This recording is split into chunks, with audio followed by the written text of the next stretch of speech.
Hello friends, welcome to the point solution. कैसे हो आप सब? तो 23 अक्टूबर के जितने भी करंट न्यूज़ हैं, करंट अपडेट्स हैं, करंट अफेयर से क्वेश्चन बन सकते हैं, वो आपके सामने हैं। तो आज का जो पहला क्वेश्चन है वो कुछ इस तरीके से है। दुर्गा भारत सम्मान से किसे सम्मानित किया गया है? तो who has been honoured with Durga Bharat Samman? तो किसे किया गया है? शिव शंकरी या फिर दिलीप नोंग मैथेम या फिर अजय चक्रवर्ती या सुधा मूर्ति को? तो यहाँ पे जो करेक्ट आंसर है आपका अजय चक्रवर्ती को इनको सम्मानित किया गया है दुर्गा भारत सम्मान से। ठीक है, तो अजय चक्रवर्ती आपको याद रखना है। हिंदुस्तानी शास्त्रीय गायक और संगीतकार पंडित अजय चक्रवर्ती को पश्चिम बंगाल के राज्यपाल टीवी आनंद बोस द्वारा प्रतिष्ठित दुर्गा भारत सम्मान से सम्मानित किया गया है। ठीक है, तो किसे किया गया है? अजय चक्रवर्ती को। राइट। अब अगर हम बात करें यहाँ पे पश्चिम बंगाल के बारे में, तो इसकी राजधानी जो है वो कोलकाता है। राज्यपाल अभी आपने देखा सीवी आनंद बोस, और मुख्यमंत्री ममता बनर्जी हैं, और विधानसभा सीटें 294 हैं। हालांकि 295 है, लेकिन एक एंग्लो इंडियन का आता है। बाकी राज्यसभा सीटें यहाँ पे 16 हैं और लोकसभा सीटें 42 हैं। राइट। अगला क्वेश्चन देखते हैं। अगला जो क्वेश्चन हमारा है कि भारतीय सैन्य विरासत महोत्सव के पहले संस्करण का आयोजन कहाँ किया गया? तो where was the first edition of the Indian military heritage Mahotsav organised? तो कहाँ पे ये किया गया? जो भारतीय सैन्य विरासत महोत्सव है, इसका पहले संस्करण का आयोजन ये किया गया नई दिल्ली में। ठीक है, कहाँ पे? नई दिल्ली में। तो रक्षा मंत्री श्री राजनाथ सिंह ने 21 अक्टूबर 2023 को नई दिल्ली में भारतीय सैन्य विरासत के पहले संस्करण का उद्घाटन किया। 2 दिवसीय महोत्सव का उद्देश्य बातचीत, कला, नृत्य के माध्यम से सदियों से विकसित भारत की समृद्ध सैन्य संस्कृति और विरासत का जश्न मनाना है। देखिए, रक्षा मंत्री राजनाथ सिंह ने एक और यहाँ पे प्रोजेक्ट उद्भव भी लॉन्च किया है। ठीक है, तो प्रोजेक्ट उद्भव भी आपको याद रखना है। बाकी यहाँ पे भारतीय सैन्य विरासत महोत्सव के पहले संस्करण की अगर हम बात करें, तो इसका आयोजन नई दिल्ली में हुआ। किसने किया? तो रक्षा मंत्री श्री राजनाथ सिंह ने किया। राइट, तो इतनी बातें आपको याद रखनी है। तो यहाँ पे अगर हम बात करें रक्षा से संबंधित कुछ करंट अफेयर की, तो नागा बटालियन को भी हाल ही में प्रेसिडेंट कलर अवार्ड मिला है। भारतीय नौसेना में 360 डिग्री मूल्यांकन प्रणाली शुरू की गई है, और भारत और बांग्लादेश की सेनाओं ने संयुक्त अभ्यास संप्रीति मेघालय में शुरू किया। ठीक है, तो संप्रीति आपको याद रखना है। बाकी 13वां हिंद प्रशांत सेना प्रमुख सम्मेलन नई दिल्ली में आयोजित किया गया। राइट। बढ़ जाते हैं अगले क्वेश्चन की तरफ, और ये जितने भी क्वेश्चन आप देख रहे हो, इसके जो पीडीएफ हैं वो आपको टेलीग्राम लिंक दिया गया होगा नीचे, वहां से आप डाउनलोड कर सकते हो। तो अगला क्वेश्चन है, विश्व हिम तेंदुआ दिवस कब मनाया जाता है? सो विश्व हिम तेंदुआ दिवस कब मनाया जाता है? तो ये सिंपली आपका 23 अक्टूबर को मनाया जाता है। राइट, आप सिंपली इसको इतना याद रखेंगे। 23 अक्टूबर तेंदुओं और हिमालय के अन्य वन्य जीवों की सुरक्षा और संरक्षण के लिए हर वर्ष हिम तेंदुआ दिवस के रूप में मनाया जाता है। और ये जो आपका है विश्व हिम तेंदुआ दिवस, ये 23 अक्टूबर 2013 को अस्तित्व में आया। ठीक है, तो 2013 से मनाया जा रहा है, और 23 अक्टूबर को ये मनाया जाता है। 23 अक्टूबर आपको याद रखना है, विश्व हिम तेंदुआ दिवस। अगला क्वेश्चन हमारा है कि अपतटीय जहाज से इलेक्ट्रोमैग्नेटिक रेल गन को सफलतापूर्वक लॉन्च करने वाला पहला देश कौन बना है? So the first country to successfully launch an electromagnetic rail gun from an offshore ship. तो बताइए यहाँ पे इलेक्ट्रोमैग्नेटिक रेल गन को सफलतापूर्वक लॉन्च करने वाला पहला देश कौन बना है? तो ये जापान बना है। ठीक है, कौन बना है? जापान। तो देखिए, जापान अपतटीय पोत से विद्युत चुंबकीय रेलगन लॉन्च करने वाला प्रथम देश बन गया है। रेलगन एक अत्याधुनिक विद्युत चुंबकीय हथियार है। रेलगनों का उपयोग समुद्र में कई प्रकार के हवाई खतरों का विरोध करने के लिए किया जाता है। ठीक है, तो सिंपली आपको याद रखना है कि जापान ने अपतटीय जहाज से इलेक्ट्रोमैग्नेटिक रेलगन या फिर विद्युत चुंबकीय रेलगन को सफलतापूर्वक लॉन्च करने वाला पहला देश बन गया है। राइट, जापान आप याद रखेंगे। जापान के बारे में अगर हम देखें, तो यहाँ पे इसकी राजधानी टोक्यो है, प्रधानमंत्री फूमियो किशिदा हैं, और मुद्रा जापानी येन है। अगला क्वेश्चन देखते हैं। अगला जो क्वेश्चन हमारा है कि 2024 में ई प्रिक्स के दूसरे संस्करण की मेजबानी कौन सा शहर करेगा? तो which city will host the second edition of E prix 2024? तो कौन सा शहर करेगा? हैदराबाद करेगा। ठीक है, हैदराबाद करने जा रहा है 2024 में ई प्रिक्स के दूसरे संस्करण की मेजबानी। आप याद रखिएगा, हैदराबाद 2024 में ई प्रिक्स के दूसरे संस्करण की मेजबानी करेगा सिंपली। राइट, हैदराबाद आपको यहाँ पे याद रखना है। अगला क्वेश्चन हमारा है, हैवलेट पैकार्ड ने किसे भारत के लिए वरिष्ठ उपाध्यक्ष और एमडी नियुक्त किया है?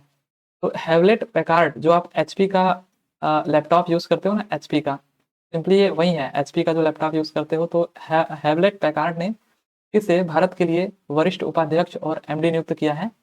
तो ये किया है इप्सिता दास गुप्ता को, ठीक है, इप्सिता दास गुप्ता आपको याद रखना है। एचपी ने इप्सिता दास गुप्ता को भारत के लिए वरिष्ठ उपाध्यक्ष और एमडी नियुक्त किया है, राइट, एचपी।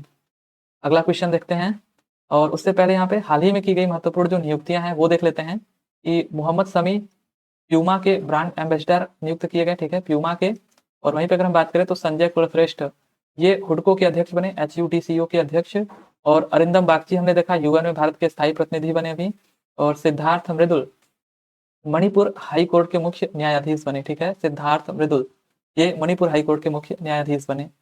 अगले क्वेश्चन की तरफ बढ़ते हैं। अगला जो क्वेश्चन हमारा है कि श्रद्धांजलि फ्लाईओवर का उद्घाटन किस राज्य में किया गया है। तो किस राज्य में किया गया है श्रद्धांजलि फ्लाईओवर का उद्घाटन? तो ये आपका किया गया है असम में, ठीक है, असम में किया गया है श्रद्धांजलि फ्लाईओवर का उद्घाटन। असम के जो मुख्यमंत्री हैं हेमंत विश्व शर्मा, इन्होंने 19 अक्टूबर 2023 को गुवाहाटी में असम के दूसरे सबसे लंबे श्रद्धांजलि फ्लाईओवर का उद्घाटन किया। इसका बजट देखिए 316 करोड़ रुपए है और यह केवल 60 दिनों में पूरा हुआ। तो अगर आपसे पूछा जाए श्रद्धांजलि फ्लाईओवर का उद्घाटन किस राज्य में, तो असम में। किसने किया?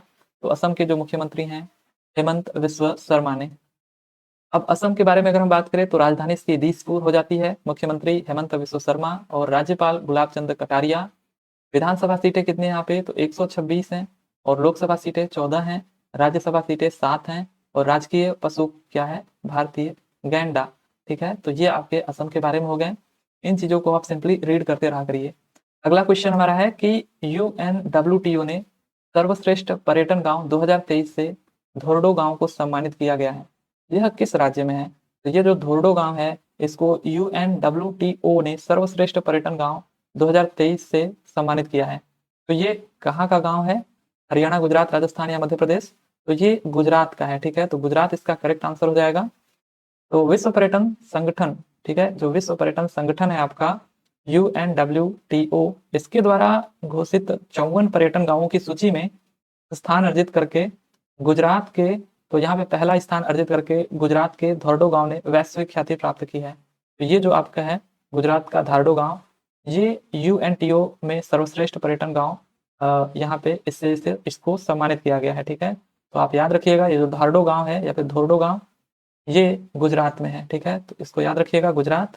अगला क्वेश्चन देखते हैं हम लोग। अगला जो हमारा क्वेश्चन है कि हाल ही में RBI के उप कार्यालय यहाँ पे होगा, ठीक है, तो उप कार्यालय का उद्घाटन कहाँ किया गया है? तो हाल ही में RBI के उप कार्यालय का उद्घाटन कहाँ किया गया है? वाराणसी, ईटानगर, कौशाम्बी या फिर जयपुर में? तो ये किया गया है अरुणाचल प्रदेश के ईटानगर में, ठीक है। अगर आपसे पूछे RBI के उप कार्यालय का उद्घाटन कहाँ पे किया गया है, तो आपको बताना है यहाँ पे अरुणाचल प्रदेश के ईटानगर में, राइट। तो भारतीय रिजर्व बैंक RBI ने क्षेत्र में वित्तीय समावेश और विकास के प्रति अपनी प्रतिबद्धता को मजबूत करते हुए ईटानगर, अरुणाचल प्रदेश में एक उप कार्यालय स्थापित किया। RBI के डिप्टी गवर्नर जो हैं डॉक्टर माइकल देवव्रत पात्रा, कौन है deputy governor? Doctor Michael Devvrat Patra. हालांकि 3 और हैं लेकिन ये आपको याद रखना है। बाकी इन्होंने 20 अक्टूबर 2023 को उप कार्यालय का उद्घाटन किया, ठीक है। तो RBI के उप कार्यालय, मेन चीज यहाँ पे आप याद रखिएगा, अरुणाचल प्रदेश के ईटानगर में इसका उद्घाटन किया गया इनके डिप्टी गवर्नर के द्वारा। RBI से रिलेटेड अगर हम बात करें जानकारी, तो स्थापना इसकी होती है 1 अप्रैल 1935। मुख्यालय इसका है मुंबई, महाराष्ट्र और गवर्नर शक्तिकांत दास हैं। 1949 में इसका राष्ट्रीयकरण किया गया, राइट। तो इतनी चीजें आपको याद रखनी। अगला क्वेश्चन अगर हम लोग देख लें तो अगला जो हमारा क्वेश्चन है कि भारत में ऑनलाइन वित्तीय धोखाधड़ी से लड़ने के लिए डिजी कवच प्रोग्राम किसने लॉन्च किया? तो ये किसने लॉन्च किया अभी ऑनलाइन धोखाधड़ी से लड़ने के लिए डिजी कवच प्रोग्राम? तो ये लॉन्च किया है गूगल ने, ठीक है। तो गूगल आपको सिंपली याद रखना है कि गूगल ने भारत में ऑनलाइन वित्तीय धोखाधड़ी की बढ़ती चिंता को दूर करने के लिए एक सक्रिय कदम उठाया। अपने नए कार्यक्रम डिजी कवच के माध्यम से गूगल का लक्ष्य घोटालेबाज द्वारा अपनाई गई नीतियों को समझकर और जवाबी उपायों को लागू करके इन धोखाधड़ी गतिविधियों का मुकाबला करना है। तो सिंपली याद रखना है डिजी कवच किसने लॉन्च किया? गूगल ने लॉन्च किया, राइट। तो यहाँ पे अगर हम बात करें गूगल के बारे में तो स्थापना इसकी 4 सितंबर 1998 को होती है। बाकी संस्थापक इसके लैरी पेज और सर्गी ब्रिन हैं। मुख्यालय कैलिफोर्निया USA में है। करंट टाइम में CEO सुंदर पिचाई हैं, ठीक है। तो ये रहे आपके कुछ करंट अफेयर के जितने भी क्वेश्चन थे आज के, राइट। तो 10 क्वेश्चन। चलिए फिर मिलते हैं अगले दिन अगले करंट अफेयर के साथ। तब तक के लिए thank you, tata and bye bye.